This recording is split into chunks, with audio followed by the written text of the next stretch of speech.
श्री स्वामी समर्थ आणि गणपती बाप्पा मोरया म्हणत आम्ही निघालो होतो. ॲक्च्युली देऊच्या सुट्ट्या संपत आल्या होत्या. तर आज म्हटलं मॉलला जाऊन यावं. तिला कुठेच बाहेर नेलं नव्हतं, त्याच्यामुळे आम्ही निघालो.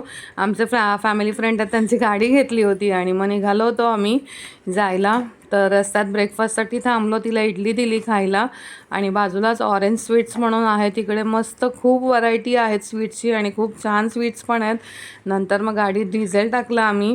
त्याच्यानंतर आम्ही हळूहळू निघालो मॉलच्या दिशेने आणि मग थोड्याच वेळात मॉल येत होतं आणि देऊ अगदी आतुरतेने वाट बघत होती. बाळ झोपलं होतं आणि मॉल आलं होतं. आम्ही जस्ट एंटर केलं होतं मॉलच्या दिशेने आणि मग त्याच्यानंतर गाडी पार्क केली पार्किंगच्या इथे आणि मग झालं, देऊची सुरुवात झाली गेम्स खेळायची. एक एक एक एक चालू झालं. जवळजवळ तिला 1 वर्षांनी आम्ही घेऊन आलो होतो. गेल्या वर्षी बेबी जेव्हा मी प्रेग्नंट होते तेव्हा आलो होतो. आज आणि असं झालं, आज जणू काही दिवस देऊचाच होता. तिला प्रत्येक गेममध्ये बोनस लागत होता, बोनस तिकीट्स मिळत होते आणि इतकी खुश होती ती की काय विचारू नका. आणि मस्त आम्ही असे पिक्चर्स पण क्लिक केले, कारण ह्याच मेमरीज असतात.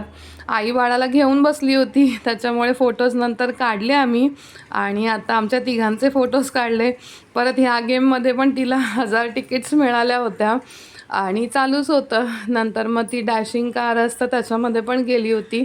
म्हणजे ती सगळे गेम खेळत होती आणि सगळं एन्जॉय करत होती, कारण वर्षभर तिला कुठेच नेलं नव्हतं. आणि हा कट द रोप गेम आहे, तो मी जिंकले होते, हे लोक तिकडे होते तेव्हा. त्याच्यात पण आम्हाला बीन बॅग वगैरे आणि बाकीचे बरेचसे गिफ्ट मिळाले होते आणि खूप खुश होती देऊ आणि मी पण खूप खुश होते. मध्ये मध्ये दुसरे पण गेम्स खेळत होतो अगदी, म्हणजे बास्केटबॉल वगैरे सगळं. खाऊन पिऊन पण झालं. आईसोबत फोटो काढला देऊने. नंतर आम्ही घरच्या दिशेने निघालो, कारण बराच वेळ झाला होता आणि एकमेकांसोबत कसा वेळ गेला ते कळलंच नाही. डॅडाने बाबूला घेतलं होतं. नंतर आम्ही घरी पोचत होतो.